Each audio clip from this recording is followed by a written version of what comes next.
boys eat cake. Foods drink rum.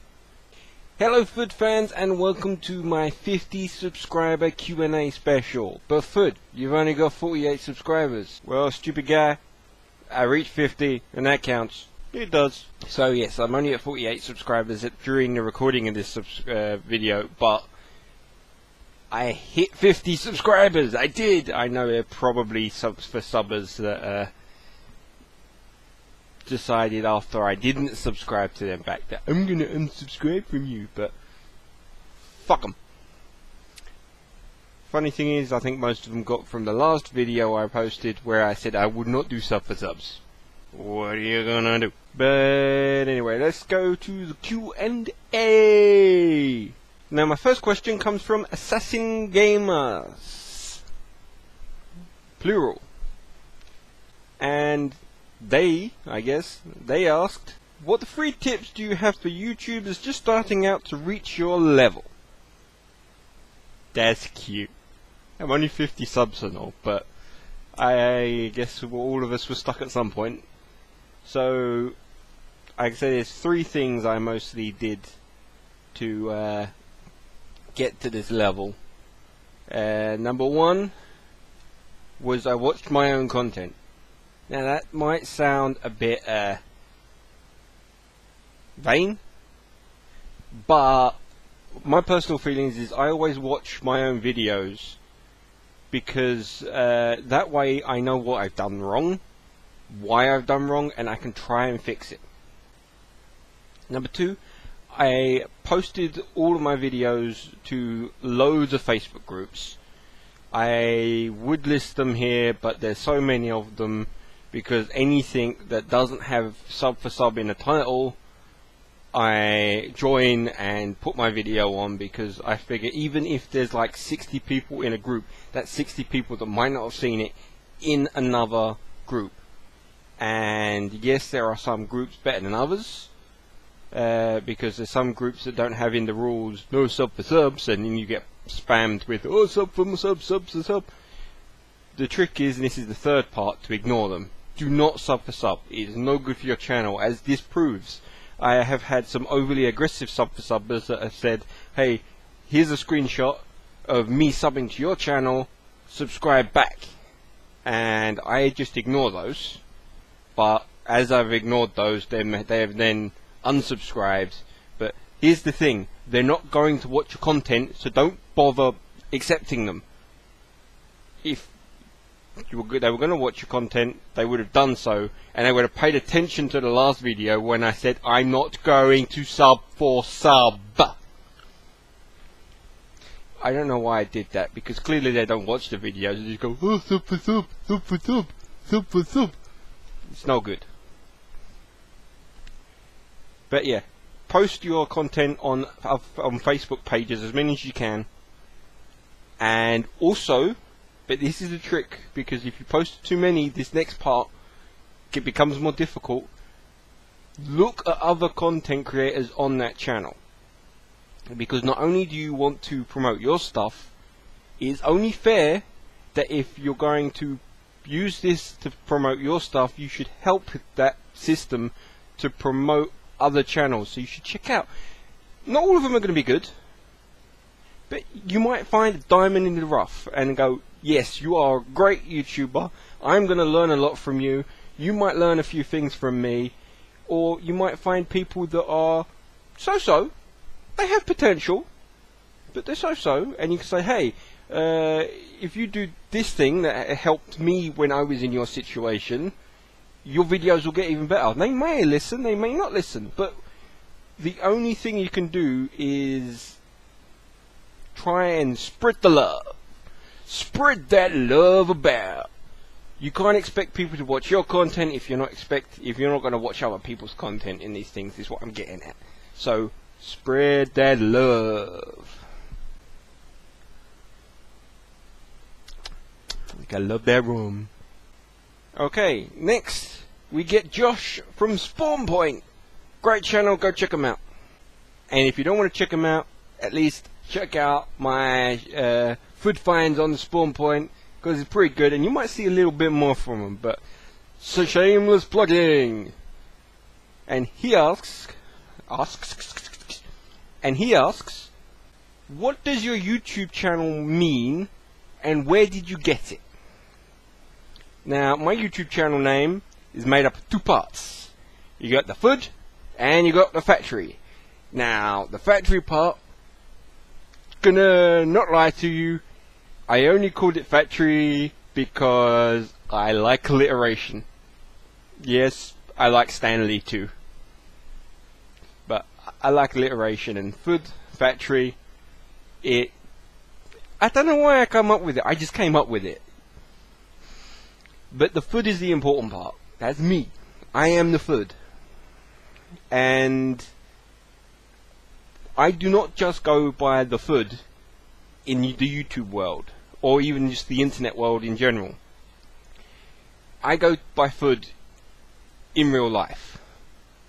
So much so that Hannah, my wife, actually has Fudd carved inside her wedding ring instead of my birth name,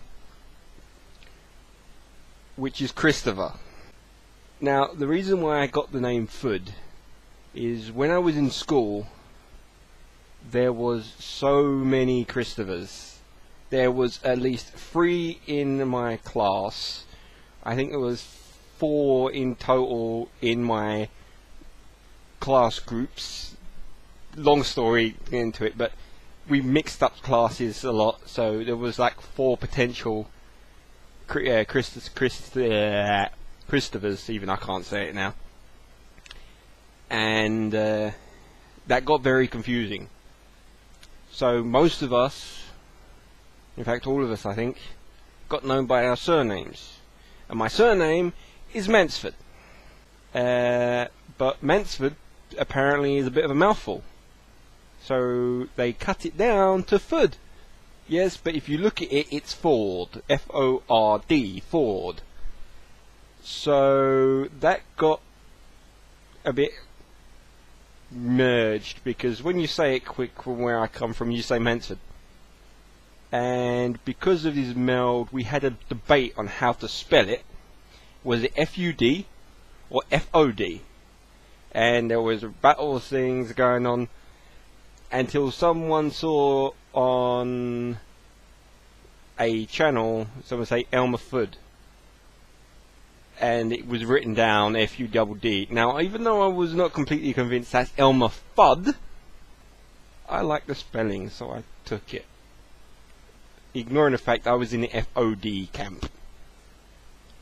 But it works in Swedish. In Swedish it is F-U-D-D, so hey, that's great. So I got that name, and to be honest with you, in school I hated it. Absolutely hated it. But one day while I was still in school when I switched my opinion, but I realized that there is thousands of Christophers in the world, but there's only one Fudd. At least there's only one Fudd that counts in my head. I know there's other Fudds in the world.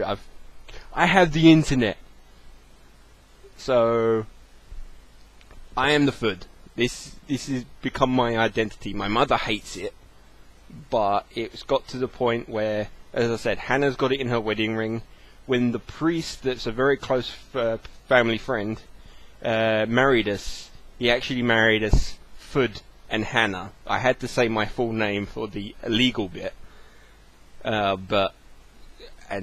If you look at my wedding video, I have a big grin on my face. Part of that is because I'm getting married to the love of my life. But the other part, where I'm almost cracking up laughing, is because I said to my mother that if it was official, that I'm probably going to be called Chris during the wedding, or Christopher. But then he said Fudd and Hannah, and I could just see my mother's face fuming. But yeah, that's that. Well, basically, long-winded, but that's where the Fudd comes from. And the factory, as I said, just like alliteration, as if you couldn't tell. Fudd finds, Fudd's free game Friday, Fudd's freebie Friday sometimes. Next, Krista, also from Spawn Point, Yes, I did do a little bit of Facebook stalking to confirm that yes, you are the one from Spawn Point. She asks, how long have you and your wife been married, and how did you meet? We have been married for 5 years on the 20th. So it's just gone 5 years, just gone 5 years. It was 4 days ago as of the recording of this video. So yeah, 5 years we're long married. But we've been together, I believe it was coming up to 8 years, could be 7 or 8 years. I know I'm horrible, but yeah, drink the rum, Fudd. And how we met was Hannah had moved to England because she, for some strange reason, she always wanted to move to England, and she'd only just moved to England because her and her friend Victor, shout out to Victor, decided to go together, and there was a concert that was Lacuna Coil that they always wanted to see. Lacuna Coil wasn't the headline act, I might point that out. More important for the future part of the story. So they moved to England to go to this concert, and they were going to live there. It was just, that was the excuse to go. Because if you know anything about my wife, even I'm surprised they actually moved to England. Right, now on the other side of the story, my side, my brother was turning 16, and for his 16th birthday he really wanted, what was the name of the band? Bullet for My Valentine, that was it. Bullet for My Valentine tickets, which were the headliners of this gig at Alexander Palace.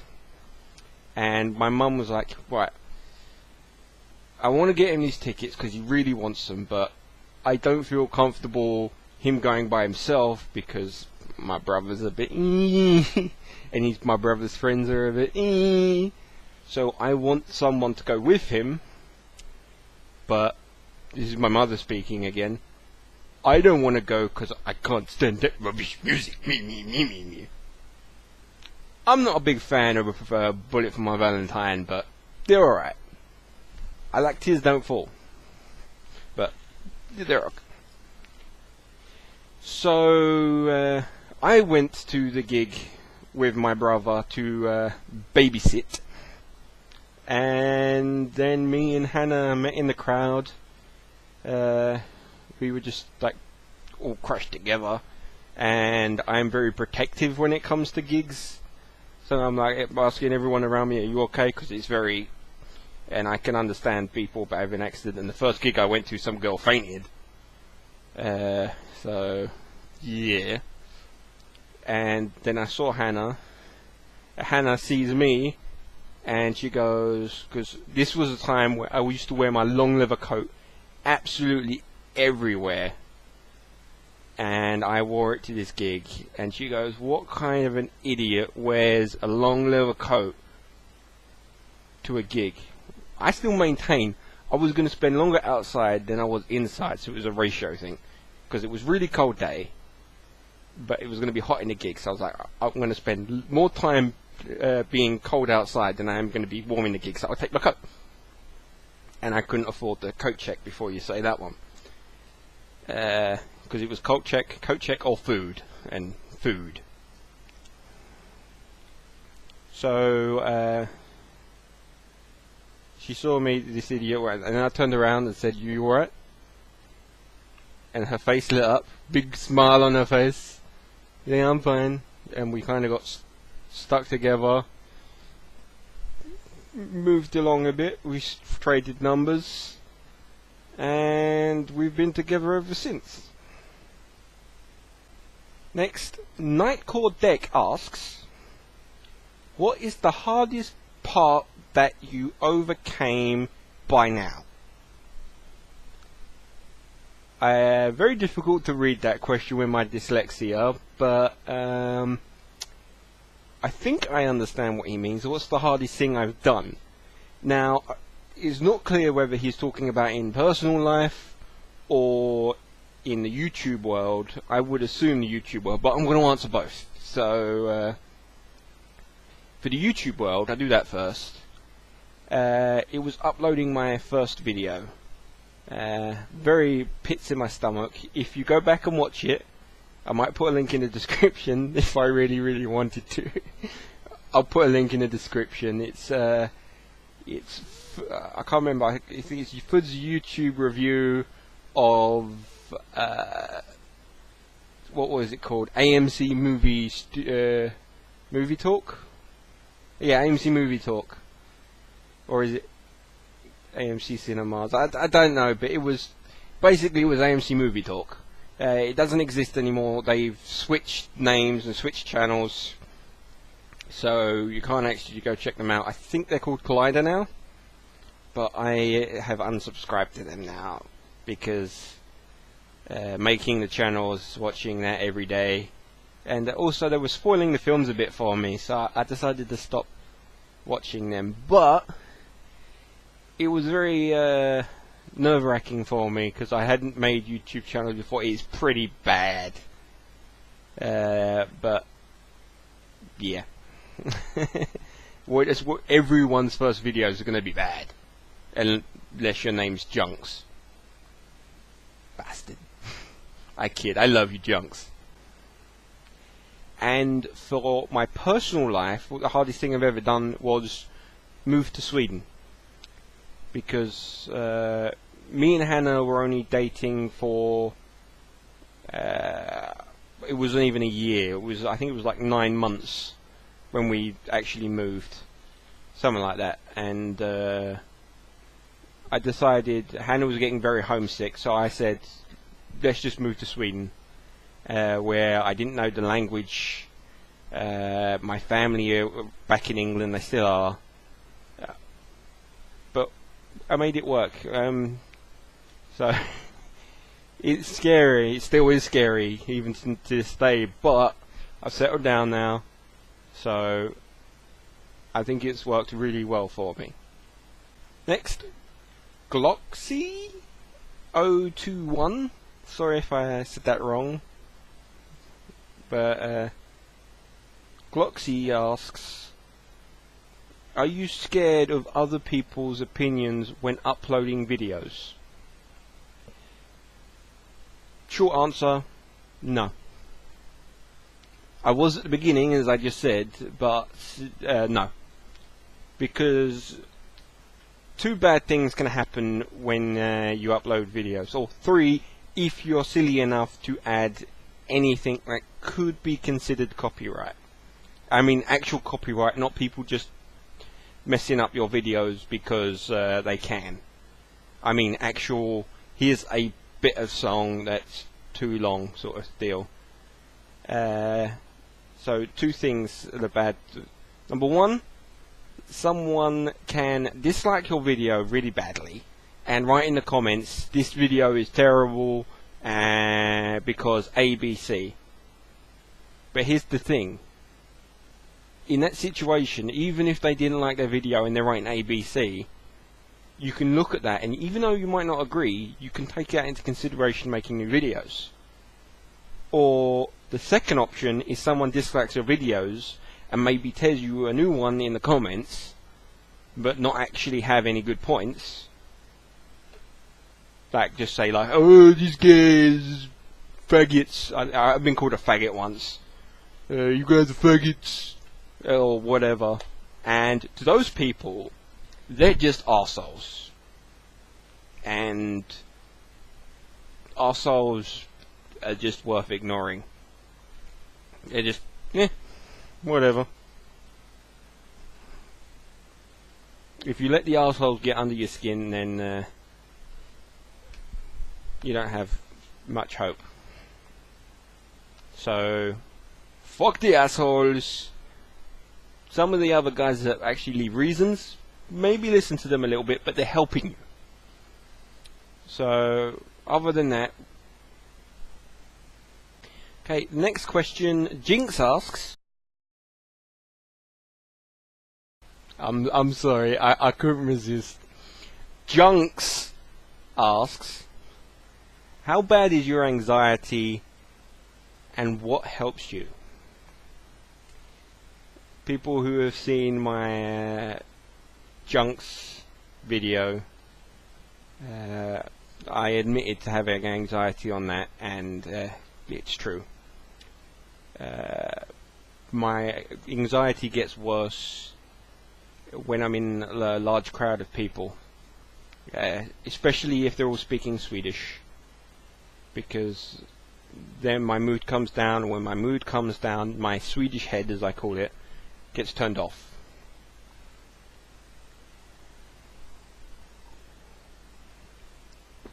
And with Swedish head turned off,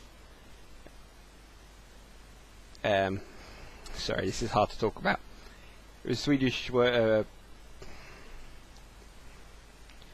this is what I mean. I can't really speak in English when my anxiety levels start to build.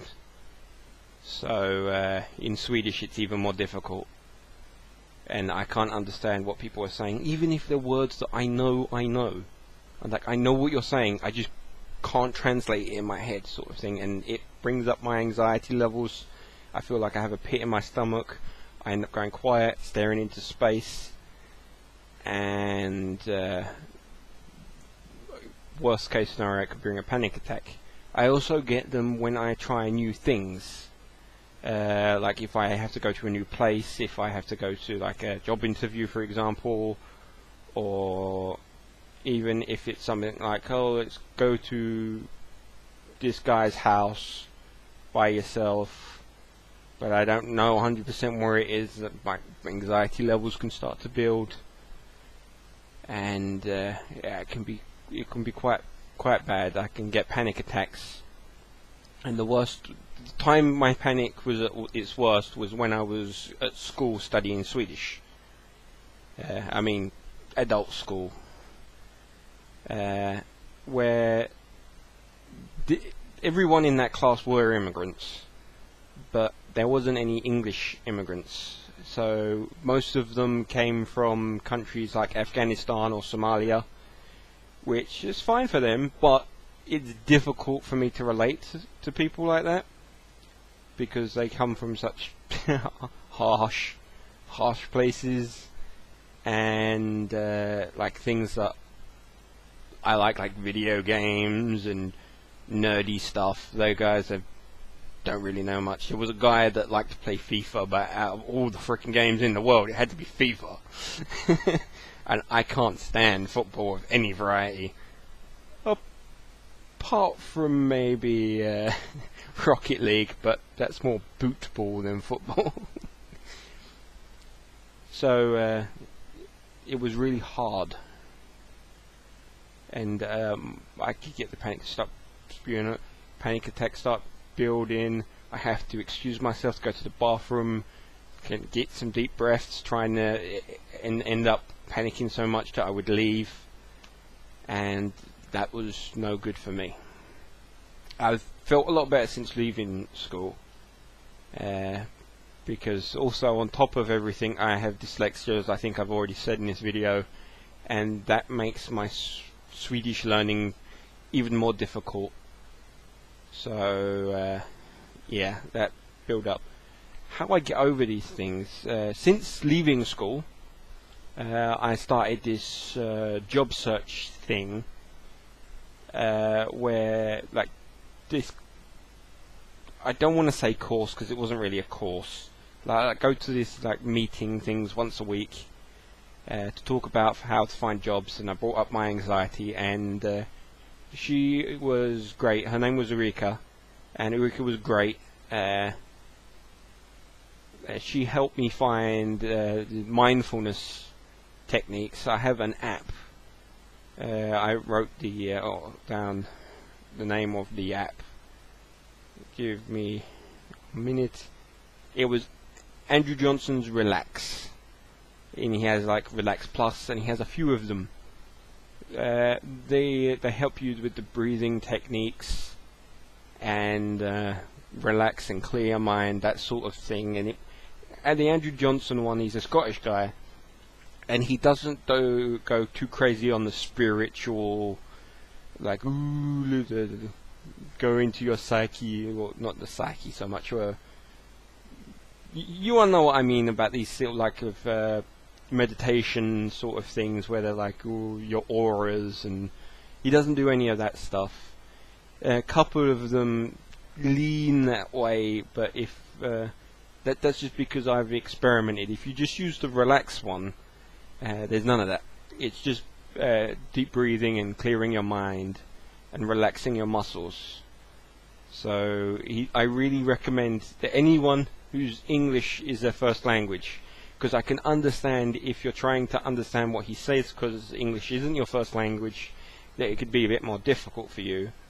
But for anyone who out there who suffers from anxiety, whose English is their first language, Andrew Johnson Relax. I know they have it on the iPhone. I don't know about Android or anything like that, but I highly recommend that. The other thing I do when I'm traveling to somewhere and I need to push past my anxiety and give myself the energy to go, because I can hardly stop and sit down on the curb, listen to the thing and relax. I go the opposite direction. I need to hype myself up. I give myself the energy to push past. And how I do that, and this is a little bit embarrassing, but some of you may know I used to wrestle. And in a dream world of mine, because it's completely impossible now, because of my arthritis, if anything else. Yeah, my arthritis is the reason. Yeah.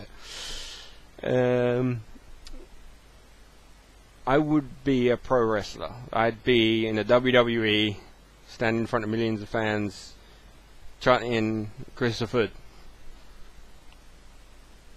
And that's where I go when I need to hype myself up. I'm walking down the aisle. Instead of walking down the street, I'm going in my head. I'm walking down the aisle of the wrestling ramp, and you've got millions of fans cheering and chanting Fudd. Y'all Want a Singles blasting out, because that used to be my entrance music back in the day, and I use that to build up my energy and push past, because yeah, that's how I do it. It becomes a bit of an issue when I'm in a situation where I'm like trying to talk to people, because I can't be in my head if I'm trying to talk to someone, but it gets me to places. But I would highly recommend the Andrew Johnson Relax, not sponsored, I promise, to help anyone with anxiety. Next question. Definitely Not Katie asks, are you sure about that, Katie? It's definitely not you? But yeah, Definitely Not Katie asks, who are your favourite YouTubers? Number one right now, my absolute favourite, and I promise you I am not bullshitting, I am not sucking ass or anything like that, Junks. There's a reason he was the first of my shout out series. He is so great. If you haven't seen him, go check him out. His name is Junks, Junkz. He is hilarious. He clearly loves making videos. He needs to be seen, because he's only got I think it's just over 100 subscribers at the moment, and he deserves to be up there. There's so many. He deserves to be up there. I'm not saying necessarily he's the next PewDiePie, but he definitely deserves the sort of subscribers to put him right up there, because he has all the talent that you would need to be a YouTuber. He's great at editing. He's great at on-screen performance. He's just got everything you would need. He is hilarious, so go check him out. Now I've got the small tuber out the way, but he should be big. The bigger ones, NerdCubed. He is the guy that inspired me to make Let's Play videos. He's pretty funny. He's a lot bigger than Junks is, but he seems to be have a similar mindset as me, which is why I enjoy him. He doesn't necessarily like the sort of games I like, but he still makes what makes them entertaining. So I really do enjoy him. I especially recommend his Father and Son Days, which also means you might want to subscribe to Dad Cubed, his father, because they moved him to his channel, and it's now called Dad Cubed Sundays, I think. But they're on Dad Cube now. But go check them out because they're hilarious. Finally, the non-gamer would be Grade A Under A. That guy is freaking hilarious. He talks about loads of different subjects. He has a video about how letters are stupid, as in A, B, C, D, not writing letters. All the way to, I think his latest video was about porn. Don't let that put you off. It's not about sex per se, but just go check out Grade A Under A. So Junks, he's number one. Not just saying it. Junks is number one right now. So Junks, Nerd Cubed, and Grade A and Grade A Under A. Ninja Devil asks, how old are you?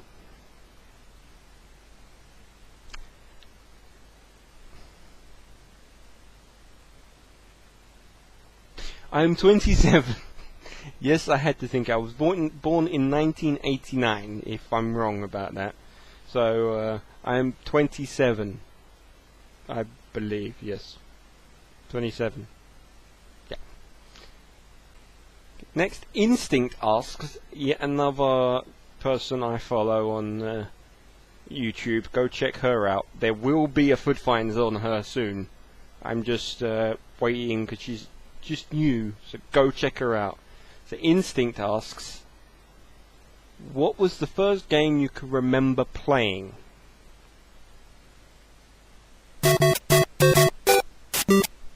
Super Mario. My first console was a NES, and obviously NES comes with Super Mario. Didn't complete it. Never completed it. But there's always a little part of me that loves Super Mario. I didn't have very many games for the NES either. There was a Simpsons game that I couldn't complete the first level of. I got to the end of it, I just couldn't work out how to move on. There was a time thing which I get to the last boss of. No, I got to the there was a cowboy. We went back to the Old West time, and again I got to the end of the level, and I was like, oh, how do I move on? What other games were there on there? There was the Addams Family, which I got stuck on. There was Teenage Mutant Ninja Turtles, you know, the one where you could jump on the top of the thing and then just hit the... I think it was the pig boss. I can't remember the name. Was that Bebop or was it Rocksteady? I can't tell the difference between those two. And you could hit him with the stick. And but of course there's the famous water level in that, and I got stuck because, yeah. And of course Duck Hunt. But yeah, my first game was Super Mario Brothers, and I think that was it on all the games I had on the NES. So I haven't played all the classics, but Super Mario was definitely the first, 100%. Now, that's all my questions, but I have a little announcement, and I'm not sure if I'm going to be happy with my announcement when it comes time to it. But I want a little push to help me get some bigger landmarks. I can't even say it because my anxiety is starting to build up, but good anxiety, not bad anxiety. from the 100 subscriber mark onwards, so every 100 subscribers, and possibly for the big ones like the 250 and 750, all the way up to 1,000 subscribers for the big landmarks to celebrate, I'm going to play a horror game. And you can tell by how I am right now that I'm but so many great YouTubers I've watched right now have been playing horror games, and I've been like, but I think I can be entertaining while doing so, but I don't want to do it.